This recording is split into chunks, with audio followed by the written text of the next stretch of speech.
Hey guys, I welcome you all to this new video.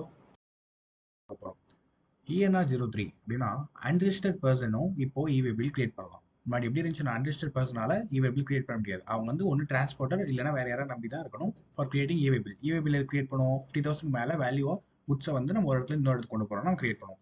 இப்போ unregistered person அவங்க வந்து GST register பண்ணலாம் பரவாயில்ல, அவங்க வந்து ஈஸியாக கிரியேட் பண்ணலாம்.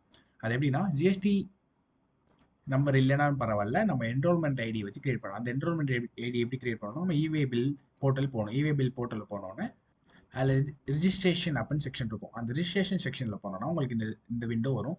Application for enrolment of URP unregistered person.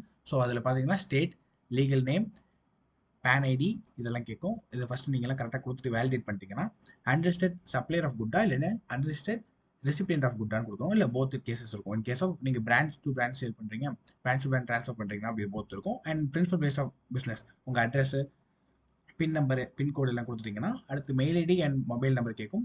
அதில் வந்து ஓடிபி வேலிடேட் பண்ணுவாங்க. And you can create your own user name நீங்கள் கிரியேட் பண்ணிக்கலாம். அது வந்து யூனிக்காக இருக்கணும், வேறு யாரும் இல்லாத மாதிரி. அண்ட் பாஸ்வேர்ட் நீங்களே செட் பண்ணிக்கலாம். கேப்சா கொடுத்தீங்கன்னா சேவ் கொடுத்தீங்கன்னா சேவ் ஆகும். அதே ஒரு என்ரோல்மெண்ட் ஐடி அதுவாக கிரியேட் ஆகும்.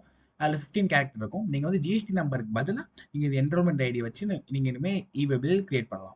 இவே பில் எப்படி கிரியேட் பண்ணணும்னா டேரெக்டாக இவே பில் போர்ட்டல் போனீங்கன்னா அதில் யூசர் ஐடி அண்ட் பாஸ்வேர்ட் போட்டிங்கன்னா அது ஜென்ரேட்டாக கொடுத்தீங்கன்னா இவே பில் என்ட்ரி ஃபார்ம் வரும். இவே பில் என்ட்ரி ஃபார்மில் நீங்கள் ஃபஸ்ட்டு சப்ளை டைப் செலக்ட் பண்ணுவீங்க, அவுட்புட் இன்பர்டான.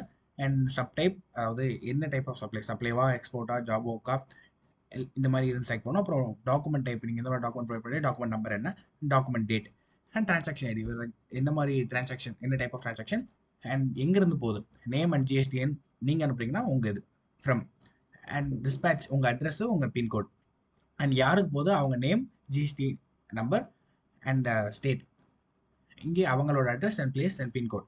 அண்ட் கீழே வந்து டிஸ்கிரிப்ஷன் ஆஃப் குட்ஸ், என்ன ப்ராடக்ட், டிஸ்கிரிப்ஷன் என்ன, ஹெச்எஸ் என்ன, quantity, value of taxable value, இதெல்லாம் கீழே லிஸ்ட் பண்ணுவோம். இது அண்ட் ENR 03 கொண்டு வரதுக்கு மெயின் ரீசனே அன்ரிஜிஸ்டர்ட் பர்சன் ஈஸியாக இவே பில் கிரியேட் பண்ணுறதுக்காக தான். Thank you all.